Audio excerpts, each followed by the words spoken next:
This is how Jorge Mazal took Duolingo from the #1 educational app to still the #1 educational app, but with more users than anyone thought was possible. Let's break down 7 things that Duolingo's former chief product officer did to reignite explosive growth.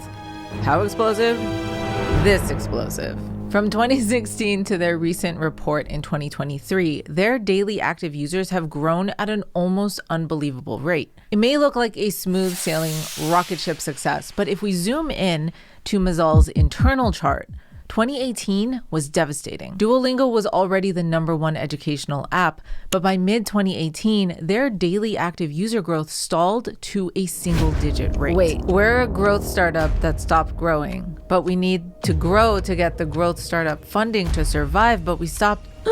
Everybody panic! Mazal started working on user retention here, and by July 2022, daily active user growth 4.5x, which is stunning until you zoom out and realize that the growth didn't stop. Duolingo's newly released numbers show that their growth exploded yet again over the last year, from 13.2 to 21.4 million daily active users. How did this happen? 7 things happened. 1, gamification. You can also read Mazal's full blog post and interview, but let's do a quick breakdown. Mazal launched a gamification team, and it did not go as expected. They were all hooked on a game called Gardenscapes. You move items, you try to collect things like apples. Gardenscapes had a progress bar, just like Duolingo, but it also had a sense of urgency and scarcity from a moves counter to let you know, uh-oh, you only have a few moves left. Fun.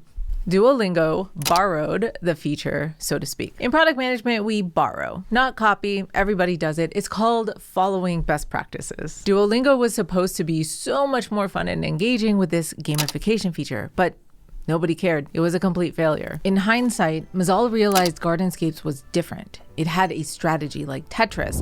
Each right or wrong move could lead to a championship or complete failure. Fun. But with Duolingo, you either say the right word or you don't. You either oblo or you don't, and it doesn't affect your next move. Not fun. Daily active user growth didn't move. 2, Uber referral program. Uber grew fast with referrals, so Duolingo borrowed the feature, so to speak. The only problem was that Duolingo started out free, so all they could give away was a month of Duolingo Plus, the old paid version. But would you care about a free month of Duolingo when you already own a yearly membership? No. You couldn't use it for a year, and then there were problems with the Apple App Store.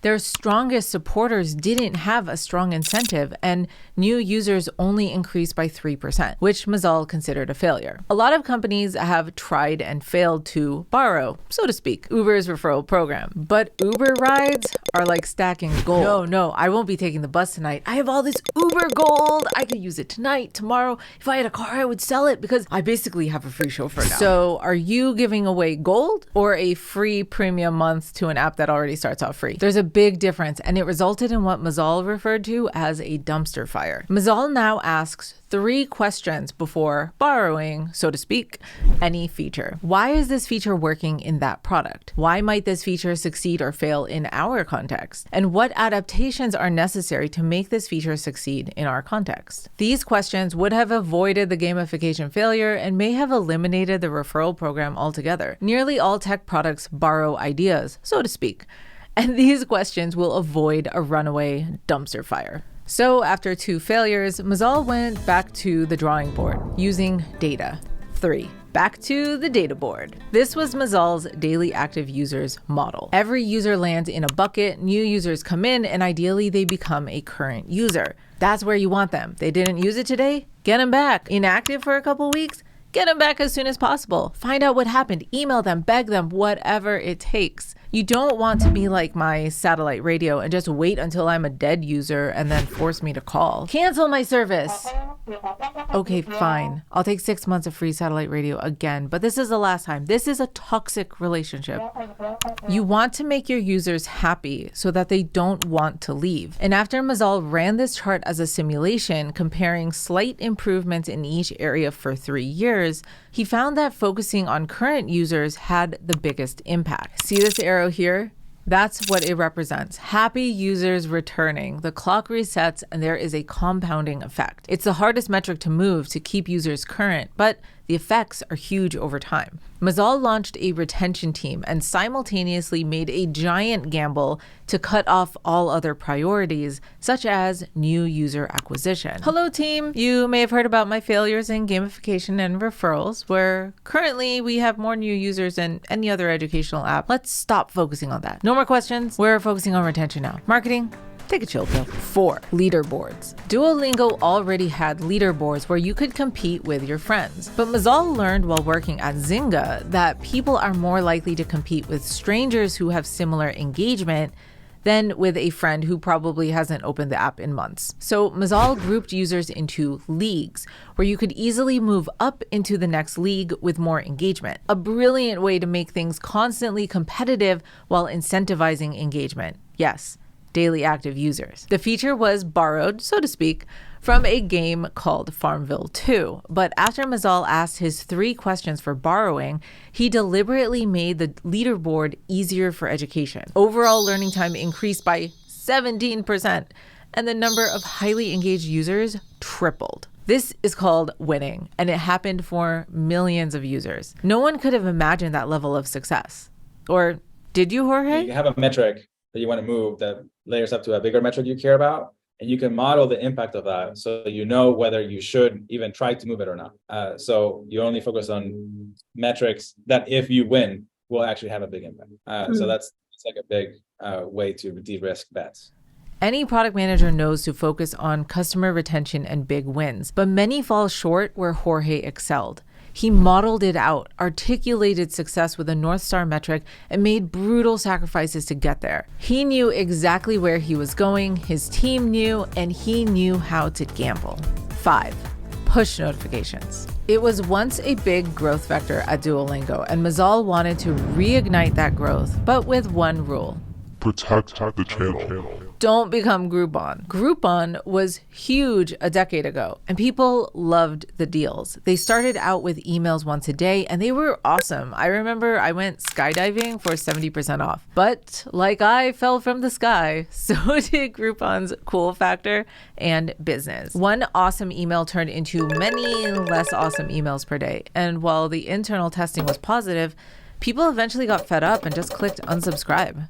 Game over. Duolingo began optimizing everything about push notifications, copy, timing, templates, but the rule was protect the channel. Be cool, which meant that they weren't allowed to increase the volume of notifications without serious justification and approval. Over time, the team generated dozens of small and medium-sized wins that amounted to substantial gains in daily active users. Win-win, still cool. The lesson is, just because a notification or email A/B test is positive, that doesn't mean you should roll with it. Protect the channel, the user. Be cool. So be cool. Don't be all, like, uncool. Jorge, when did you allow for more notifications? Notifications around social experiences. So then it's not the product telling you or the company telling you, it's your friends who are sending you a kudos, or it's your friends who achieved something great. It's almost like a different bucket in people's minds. And we could have a lot more flexibility there. And then I think really the first big retention win we had was when we introduced push notification that reminds you you're about to lose your streak. You will get an additional push notification that warns you you're about to lose your streak, if you have a streak. 6. The streak vector. You need to know something about serious Duolingo users. It doesn't matter if they're at a party, a wedding, a funeral. If they're about to lose their streak, the world stops. Sorry guys, I need to Duolingo for 3 minutes. La tienda. The retention team found that if a user reaches a 10-day streak, they are hooked. Now, they might not give an extra notification for someone who's on day 1 into a streak because they don't care enough. But if a user gets close to being hooked or is hooked, maybe they have 1,000 days, you better believe they want it. I'm still talking about Duolingo here. Duolingo breaks the rules. They even send late night notifications. It says, forget this wedding. They know I need my streak. This was the big retention win Mazal needed. Now, the streak feature was already a success before this, but they just optimized the streak notifications, animations, calendar, rewards. They made small improvements wherever they could. What do you learn, Jorge? What we couldn't imagine at the time was that there was so much room to make it even better. That's one kind of general learning I took away from my time at Duolingo, is that oftentimes you launch something, it's a win, and you say, okay, what's the next big thing we're gonna do? And Duolingo, we learned not to do that. It's like if you have a win, like that is goose with golden eggs, and you got to keep going back to the same thing and get more of those golden eggs, as opposed to try to find a different goose. 7. New big wins. So initial efforts led to 4.5x daily active user growth. But what on earth happened in the last year? This is nuts. Duolingo restarted new user acquisition and really connected with the new generation of users. Now, if someone can explain to me why this Duolingo TikTok has 22 million views, that'd be great.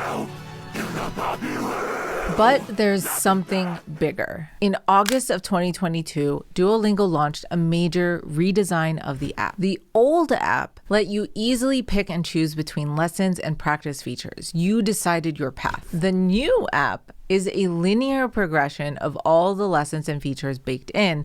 Duolingo chooses your path. Understandably, there were a bunch of users crying online saying, I'm a big girl. Line.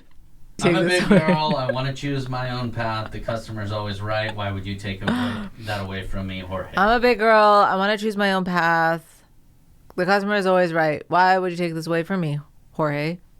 Users had so much agency in terms of what module and what level they were studying that actually didn't give us enough flexibility to personalize the experience for the user to what we thought they needed to study. And we believe that we could make a better choice than the user because we have so much data. While users complained online for the old way of optionality, the data behind their new actions said that they were happier, more engaged, and learning more. Always listen to what the customer wants and then look at the data to see what they actually do and need. Okay, yeah, I'm using Duolingo more. The data got me. The testing confirmed the belief that Duolingo could use data to personalize learning for users better than they could learn on their own. All of these actions led to Duolingo's extreme growth again and again. You got this.